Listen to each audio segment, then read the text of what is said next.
નમસ્કાર મિત્રો, સ્વાગત છે તમારું એચએનજીયુ સ્ટડી પોઈન્ટ યુટ્યુબ ચેનલના એક નવા વિડીયોમાં. શિક્ષક બનવા માંગતા તમામ ઉમેદવારો માટે ખૂબ જ મોટા સમાચાર સામે આવી રહ્યા છે. રાજ્ય પરીક્ષા બોર્ડ દ્વારા ટાટ એચએસ પરીક્ષા માટે ઓફિશિયલ જાહેરાત જે છે એ કરી દેવામાં આવી છે. તો આજના આ વિડીયોની અંદર આપણે જોઈશું કે ટાટ હાયર સેકન્ડરી પરીક્ષા આપવા માટે તમારી લાયકાત શું હોવી જોઈએ, વય મર્યાદા શું હોવી જોઈએ અને તમને પગાર જે છે એ કેટલો આપવામાં આવશે. વિડીયો શરૂ કરતા પહેલા એક વાત હું તમને એક સ્પષ્ટ કરી દઉં કે ટાટ પરીક્ષા આપવાથી તમે શિક્ષક બની જતા નથી. ટાટ પરીક્ષા આપવા માટે જે છે એ લાયકાત જરૂરી છે, વય મર્યાદા જે છે એ કોઈ પણ પ્રકારની જરૂરી નથી અને ટાટ પરીક્ષા આપ્યા પછી તમને કોઈ પણ પ્રકારનો પગાર જે છે એ મળશે નહીં.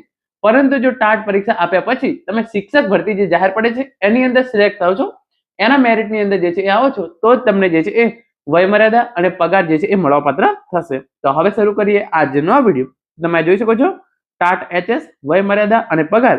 બીએડ કરેલા ઉમેદવારોને શિક્ષક બનવાની તક.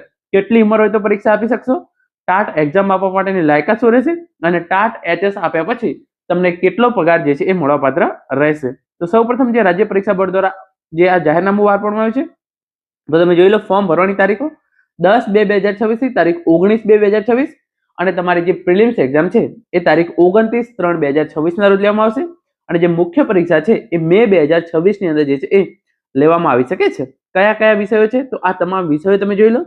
આમાંથી તમે કોઈ પણ વિષય સાથે જે છે એ સ્નાતક અને અનુસ્નાતક કરેલું હોય તો તમે જે છે એ ટાટ એચએસ ની પરીક્ષા જે છે એ આપી શકો છો. એટલે કે ફોર એક્ઝામ્પલ તમે બાયોલોજી સાથે બીએસસી અને એમએસસી પ્લસ બીએડ કરેલું હોય તો તમે જે છે એ આ વિષય માટે જે છે એ ટાટ હાયર સેકન્ડરી પરીક્ષા જે છે એ આપી શકો છો.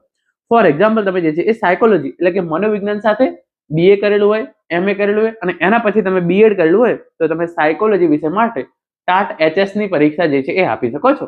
તો તમે જે વિષય સાથે સ્નાતક પ્લસ અનુસ્નાતક પ્લસ બીએડ કરેલું હોય તો તમે જે છે એ એના માટે જે છે એ ફોર્મ ભરી શકો છો. એટલે કે ફોર એક્ઝામ્પલ કોઈ કોમર્સનો વિદ્યાર્થી છે, એને બીકોમ કર્યું છે પ્લસ એમકોમ કર્યું છે પ્લસ બીએડ કરેલું છે, તો એ જે છે એ અકાઉન્ટ એન્ડ કોમર્સનો જે વિષય છે એટલે કે અકાઉન્ટિંગ પછી નામાના મૂળ તત્વો અકાઉન્ટિંગ અને જે એક બીએ જેવો વિષય હોય છે એનું એક્ઝેક્ટ નામ મને અત્યારે ખ્યાલ નથી, પણ નામાના મૂળ તત્વો એટલે કે અકાઉન્ટિંગ અને બીએ જે આ વિષય આવે છે એના માટે જે છે એ શિક્ષક બનવાની આ પરીક્ષા જે છે એ આપી શકે છે. તમે અંગ્રેજી માધ્યમની અંદર અભ્યાસ કર્યો હોય તો તમે જે છે એ અંગ્રેજી માધ્યમ માટે જે છે એક્ઝામ આપી શકો છો. તમે હિન્દી માધ્યમ માટે જે છે અભ્યાસ કર્યો હોય તો તમે હિન્દી માધ્યમ માટે જે છે એ પરીક્ષા આપી શકો છો. તો ગુજરાતી, અંગ્રેજી અને હિન્દી માધ્યમ માટે તમે સ્નાતક પ્લસ અનુસ્નાતક જે વિષયની અંદર કર્યું હોય એ પ્લસ બીએડ કરેલું હોય તો તમે જે છે એ ટાટ એચએસ ની પરીક્ષા આપવા માટે જે છે એ લાયક ઠરો છો. શૈક્ષણિક લાયકાતની અંદર તમે જોઈ શકો છો ઇન્ફોર્મેશન જે છે આપવામાં આવેલી છે પ્રમાણે અનુસ્નાતક ડિગ્રી અને તાલીમી લાયકાત તમે જે છે એ મેળવેલી હોવી જોઈએ. જો તમે છેલ્લા વર્ષની અંદર અભ્યાસ કરતા હોય તો પણ તમે જે છે એ ટાટ એચએસ ની પરીક્ષા જે છે એ આપી શકો છો. એટલે કે તમે બીએ પ્લસ બીએડ કરેલું હોય અને તમે જે છે એ અનુસ્નાતકના છેલ્લા વર્ષની અંદર અભ્યાસ કરતા હોય તો પણ તમે જે છે એ આ પરીક્ષા આપી શકો છો. અથવા તો તમે જે છે એ બીએ પ્લસ એમએ કરેલું હોય અને હવે તમે બીએડ ના છેલ્લા વર્ષની અંદર અભ્યાસ કરતા હોય તો પણ તમે જે છે એ ટાટ એચએસ ની પરીક્ષા જે છે એ આપી શકો છો. તો આ વાત થઈ ગઈ લાયકાતની.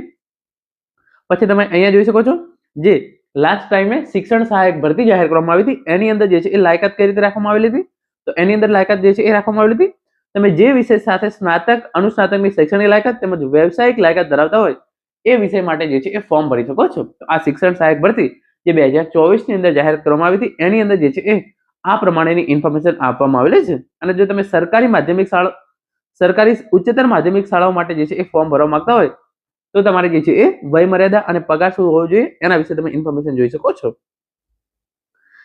અનુસૂચિત જાતિ જનજાતિના ઉમેદવારો જે છે એ ઈડબ્લ્યુએસ ઉમેદવારોને 5 વર્ષની છૂટછાટ મળવાપાત્ર રહેશે અને મહિલા ઉમેદવારોને જે છે એ 45 વર્ષની જે છે એ છૂટછાટ મળવાપાત્ર રહેશે. તો આ વાત થઈ ગઈ વય મર્યાદાની અને શૈક્ષણિક લાયકાત વિશેની.